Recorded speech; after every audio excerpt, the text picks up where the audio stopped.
Hey guys, gals, welcome to Jack's Low Carb Journey episode 19. I think we'll see if I can guess that right. Someday I'll actually look it up before I start the camera. Anyway, I have 6 questions that I keep getting over and over again that I'm going to answer in today's video. But first, we'll start off with my progress. So I actually weighed like 4/10 of a pound more this morning than I did yesterday.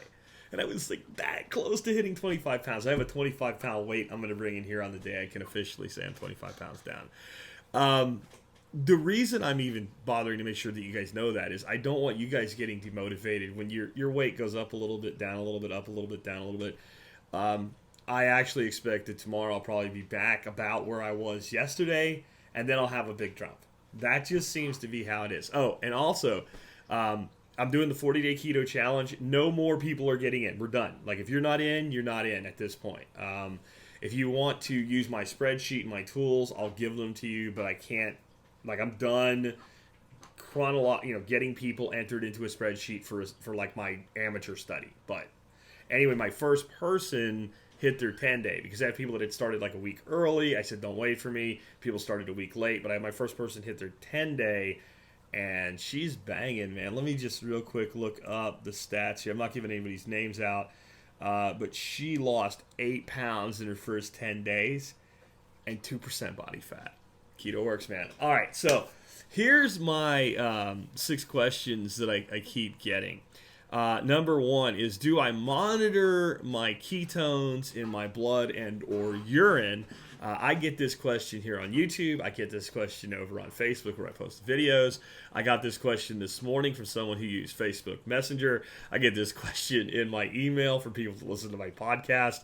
Like, I get this constantly. The answer is no, I don't, and I don't really care. And the reason I don't really care is if you are consuming less than 20 carbohydrates a day, you're going to spend a lot of your time in ketosis. And what you're going to find out is you're going to wake up and test your ketones, and they're going to be relatively low because you spent all night not doing anything, sleeping. And you're not going to have really high ketones unless like you're putting demands on your body anyway, because your body's going to make as many out of fat as it needs for fuel at any given moment. And you can also see the problem is it's like taking a test that you have a crib sheet for. You can get an A on it, but did you learn anything?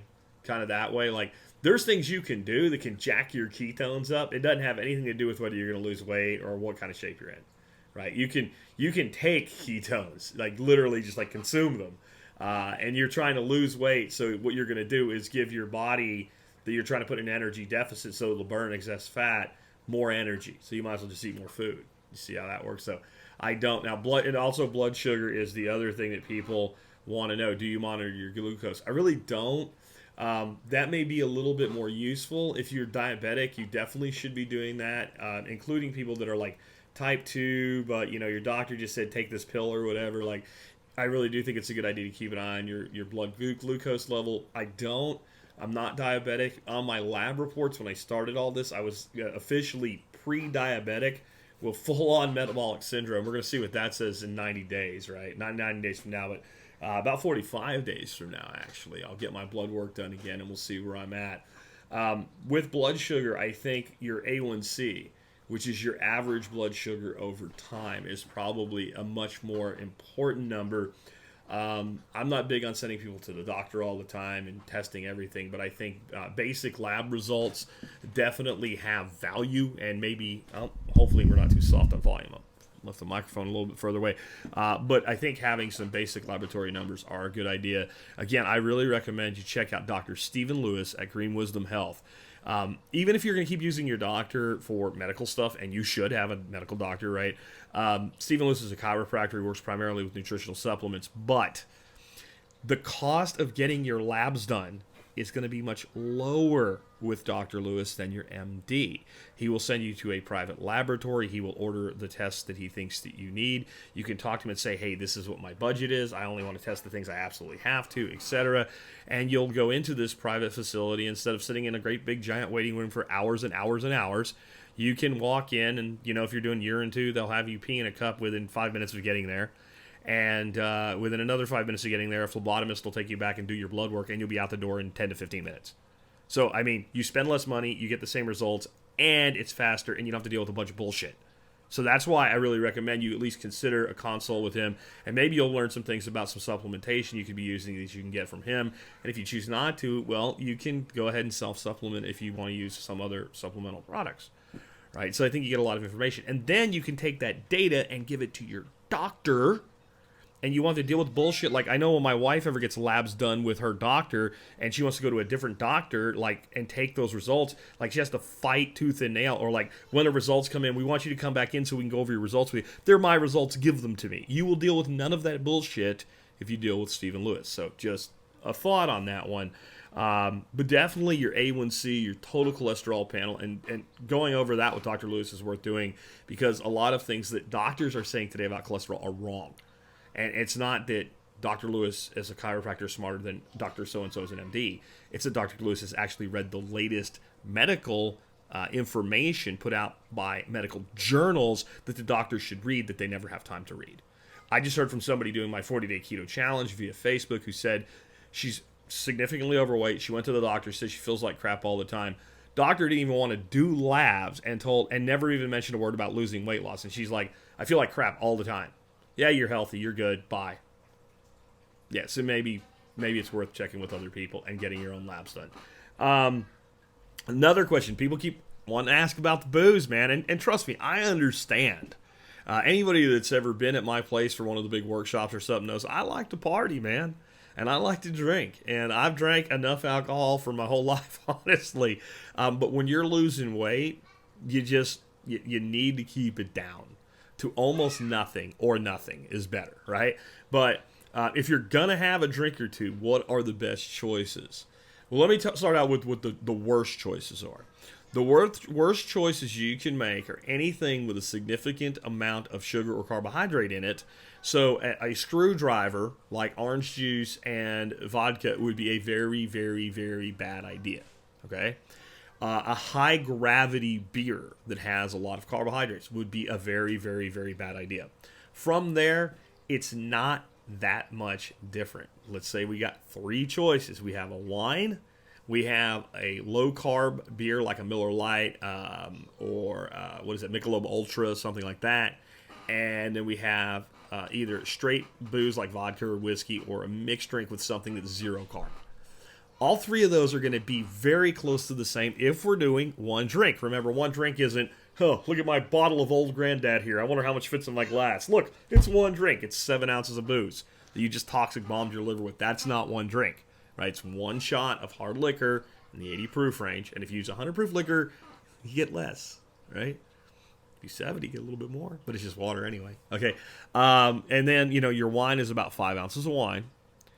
And your beer is 1 12-ounce beer. They are all about the same in alcohol. The primary calories from all three are in the form of alcohol. Certain wines are high in carbohydrates. 5 ounces might have 10, 12, or more carbohydrates. Obviously, we want to avoid those. But a dry red or a dry white wine will have about 1 carb per ounce. So you have 5 carbohydrates. A low-carb beer is going to have around 3. And your straight liquor is going to have none. But the big load on the body is the calories from the alcohol, which are going to be somewhere around 120 calories to 130 calories from the alcohol itself. And that's going to burden your liver with having to deal with those calories and that alcohol and eliminate it from your system. And during that time, your body can process exactly 0 glucose, and it can burn exactly 0 fat. But if we have one drink, it's about a 1 hour window that we put our body into that state, and about a good hour to 2 hours for recovery.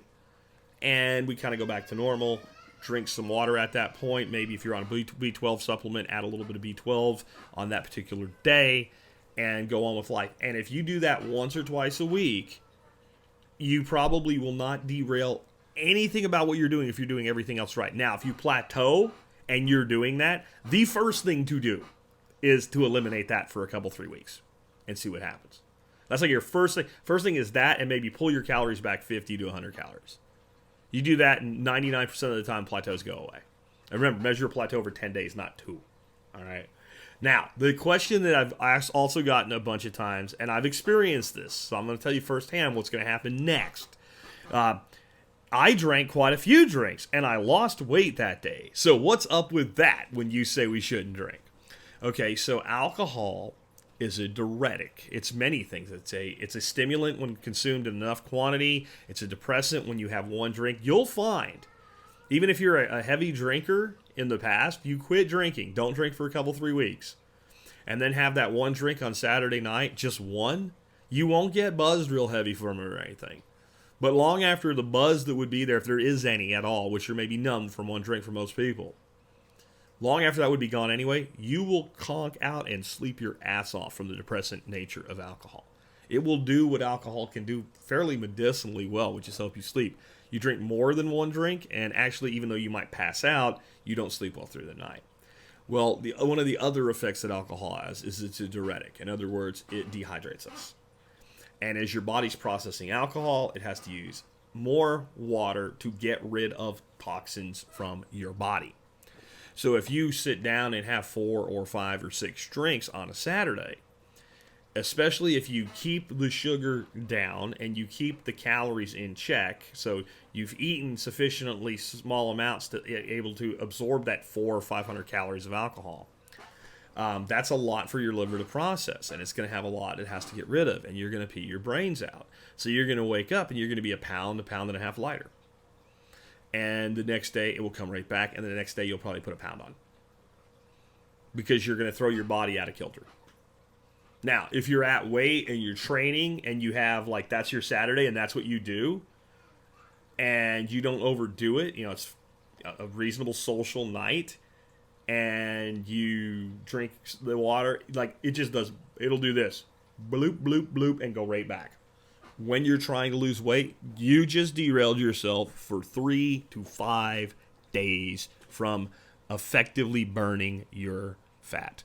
So when I say one drink, one night a week, that's what I mean. And I say if you go to 2, split them up, that's what I mean. And the problem with that is if you are a person that has drank as kind of your social thing, it's your drug of choice, the 2 or 3 drink a night type thing, not abusive, but it's so easy to go right back into that and derail yourself. So if that's you, you may want to just not for 30 days. See, the big reason I'm doing the 40-day challenge, you do anything for 40 days, it becomes habit. So it becomes habit that I have a drink on Saturday night. And then more than that is an exception rather than a rule. But if we have already formed a habit, which is when I'm done with work and I get home, I have a beer, and you go back to having it one night a week, all of a sudden you go back to the old habit, which is every night you come home and have a beer, and you feel that you're missing something. If you just get rid of it and you focus on this, it kind of goes into the back and you don't care anymore. So that's what happens, and it is a real phenomenon, and you will lose weight for a day. And the next day you will put it back up. Well, what if I keep drinking? Well, then it will start reversing all the way, and you'll blow everything. So it's not like you can keep doing it. Next, what app do I use to track my macros? It is called the Keto Diet app, and it's by some Russian-sounding name guy. The problem is there are multiple apps that are called the Keto Diet app. So it looks blue and white when you look it up, like in the iTunes store. I don't know how exactly you would find it on Android, but I will put a link in the video notes, and you can click that link, and you can see exactly what app it is, and then if you're on Android, you can look it up there. All right? So, like I've said in the past, it does seem to have some bugs, but the bugs seem to have gone away with the latest update. So we'll see. It's very well reviewed and very well liked. I'm looking at some other apps, but so far I really like this one, and I cannot emphasize enough how I could not do what I do without. I shouldn't say I couldn't do it. I probably wouldn't do it to the level I do without the app. Being able to sit down and plan my meals, like my meals are planned for today, right? I still have to cook them, put them together, but my meals are planned. I know what I'm eating today. And because I kind of plateaued a little bit here, I feel like I'm going to pull my calories back a couple hundred below my normal for today, and then I'll go back to my normal calories tomorrow. I look at that no different than fasting a little bit. Right? I mean, people say, well, you're going to kill your metabolic rate or whatever. Well, then why doesn't fasting for 2 days kill your metabolic rate? Putting yourself in a severe caloric deficit for a long period of time will pull down your metabolic rate because your body then goes, ooh, something's wrong. Keto is much better about keeping that rate up, right? So you can do things like that on occasion. Don't go crazy and put yourself in like an additional 800 calorie deficit, but 100 or two occasionally.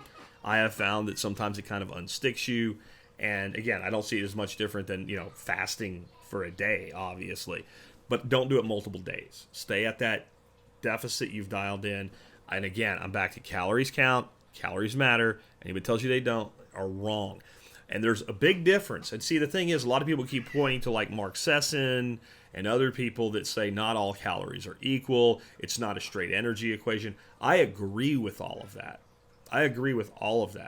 But when you say calories don't matter, what that means to me is I can get my bag of cheddar crisps that's going to have 800 calories in that whole bag, and I can sit down and eat them like Lay's potato chips. If you're saying calories don't matter, that's what you're saying. And that's not how it works.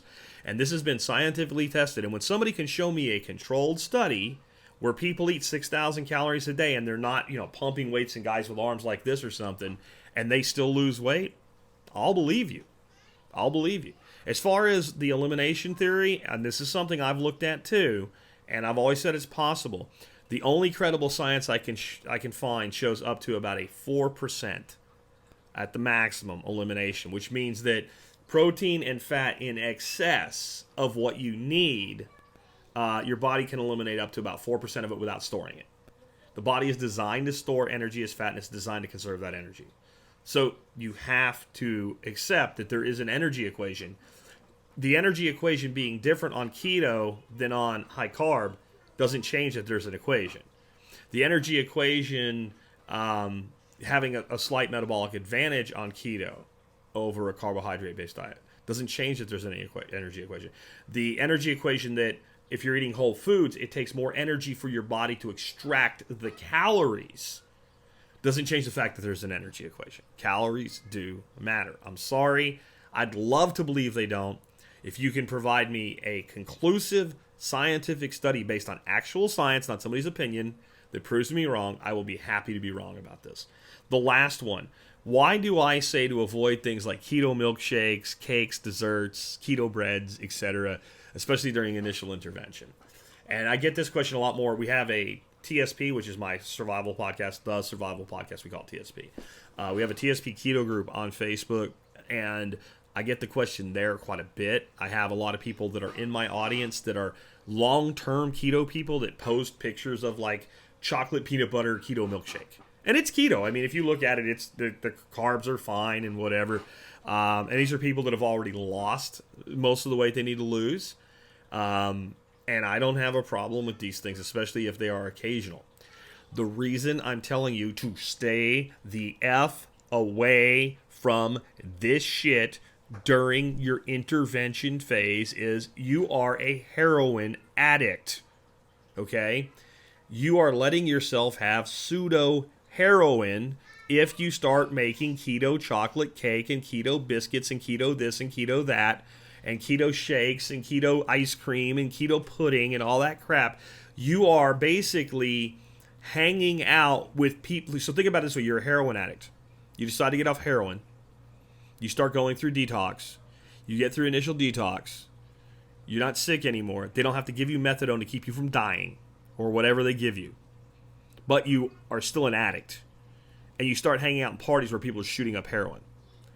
Eating this crap is like that. And it's really easy then to go way overboard and you figure out, oh, I found this thing on the Atkins website, and it's a flax-based muffin I can make in a coffee cup, and it tastes good. I've made it. It does taste good. It's like 350 calories. And all of a sudden you're eating 2 of those, but it's keto. Yeah, and you just added 700 calories to your diet. You don't need to be adding 700 calories, and you don't need to be eating, Cheddar Bay biscuit knockoffs or KFC knockoffs while you're in this intervention phase. At about 40 to 90 days, depending on how long it takes you to totally break the addiction, you're going to be able to walk right past cookies and cupcakes and shit like that and go, I'm not eating that. When you get there, then you can have the occasional thing. And I'm going to give you one more little bonus today. People telling me things like, they have donuts at work, and I have cookies at work, and I go to the friggin' bank on every weekend, and they have freaking cookies and coffee sitting there, and brownies, and it's so hard not to eat that. Okay, what you need to do is you need to mentally program yourself to not eat it. And the way you do it isn't just, I'm not allowed to have that. Because when you tell somebody they can't have something, what does it do? It makes them want it more. The biggest reason you're freaking out right now, if you're new to this, and you want, fried food and crap like that, is because you can't have it. I could have not told you can't have it, put you on a cruise ship, given you a buffet every day to pick from that was 100% keto stuff, with no fried food, no breads, no nothing like that on it. You would have never noticed. You would have ate it. You would have shut the F up, and you would have been happy. And you would have never been like, oh man, I got to get off this boat and get me some French fries. You would have never even thought about it. But the fact that you can't have it is why you feel that way. So if it's something you think is good and you want to have it and you're tempted by it, you are going to become more tempted by it. You want to turn it off? Understand what it is. It is poison. Cakes are poison. Fried food in the way that you're thinking of is poison. It's poison. One more time. It's poison. Now, that doesn't mean that you can't ever have any of it ever again. Alcohol is also poison, and occasionally we have a drink. But we know it's a poison, so we don't drink an entire fifth of whiskey down, do we? Because we know it's a poison. All right? So when you see the cupcake, when you see the cookie, when you see the brownie, don't think, oh, I wish I could have that. When somebody brings the donuts into the office on Monday morning and goes, here, just look at it and say to yourself, that's poison. It's the truth. It is poisonous.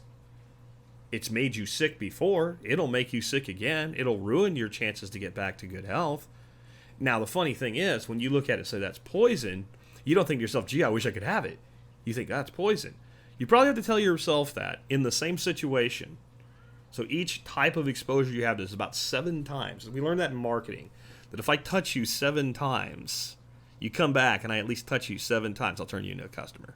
And I'll probably turn you into a customer from life unless I screw it up or it's a type of thing that's a one-time purchase. And it works the same way because it's mental programming. About 7 times that you walk into the office and see that free cookie they put out for you and go, it's poison. About the 8th time you say it's poison, you'll believe it. You won't want to eat it. If I put rat poison in front of you and said, but it tastes really good, what would you say? Well, it's poisonous. I'm not eating that. Well, there you go. So that's what you do. Remember, guys, the cause of and solution to all your problems is the dude or the woman in the mirror. There's probably a mirror in your bathroom, and on the floor there's a scale. You step on it, it's your friend or your enemy. I'm trying to turn it into your friend.